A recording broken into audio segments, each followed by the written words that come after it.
সুপ্রিয় দর্শক, আসসালামু আলাইকুম। দর্শক, বর্তমানে অবস্থান করছি পাবনা জেলা ঈশ্বরদী থানা অরণখোলা পশুরহাটে। দর্শক, আর এই পশুরহাটে কিন্তু অসংখ্য বকনা গরুটে, আর এই বকনা গরুগুলো আজকে আপনাদের মাঝে দরদাম সম্পর্কে জানাবো, কেমন জাতের দাম মানে আছে আর বাজারটা কেমন যাচ্ছে বকনা, এই তথ্য দেবো। তার আগে কথা বলবো কাকাদের সাথে। আসসালামু আলাইকুম কাকা, কেমন আছেন কাকা? কয়টা নিয়েছেন গরু বাজারে? পাঁচটা বিক্রি করছেন? এক আড্ডি দুটি বিক্রি করছেন। এটা কি জাতের গরু কাকা? অস্ট্রেলিয়া ফিজিয়াম। এটার বয়সটা কেমন হবে কাকা আনুমানিক? 3.5 মাস। দর্শক, 3.5 মাস বয়স। দর্শক, একটু উলানটা দেখাই দিই। মাশাআল্লাহ। এটার দামটা কেমন যাচ্ছেন কাকা?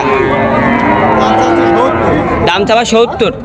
এর মাঝে তো দরদাম করতে পারবে, তাই না কাকা? এর মাঝে দরদাম করে নিতে পারবে। দর্শক, চাওয়া 70। আপনারা কিন্তু এই অরণখোলা পশুরহাটে আসতে পারবেন। এটার দাম হচ্ছে 70, 3.5 মাস বয়স। দর্শক, মাথাটা খেয়াল করেন, মাথাটা একটু খেয়াল করেন। দর্শক, এটার দাম চাওয়া কিন্তু 70। আচ্ছা কাকা, আপনার মূল্যবান সময় জন্য ধন্যবাদ। আসসালামু আলাইকুম। দর্শক, আরেকটি বকনা বাচ্চা দেখতে পাচ্ছি। এই বকনা বাচ্চারও আজকে আপনার মাঝে একটু দাম সম্পর্কে জানাবো, কি জাতের বাচ্চা আর কেমন দাম চাচ্ছে তার আগে কথা বলবো কাকাদের সাথে। চলেন।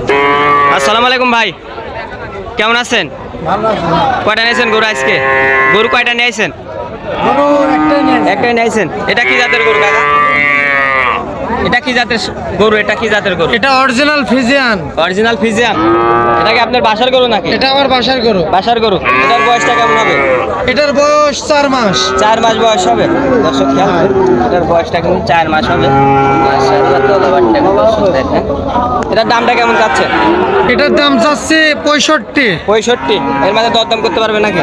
এর মধ্যে কিছু দরদাম করতে পারবেন। এর মাঝে কিছু দরদাম করে নিতে পারবেন। দর্শক, এটা কিন্তু চা 65।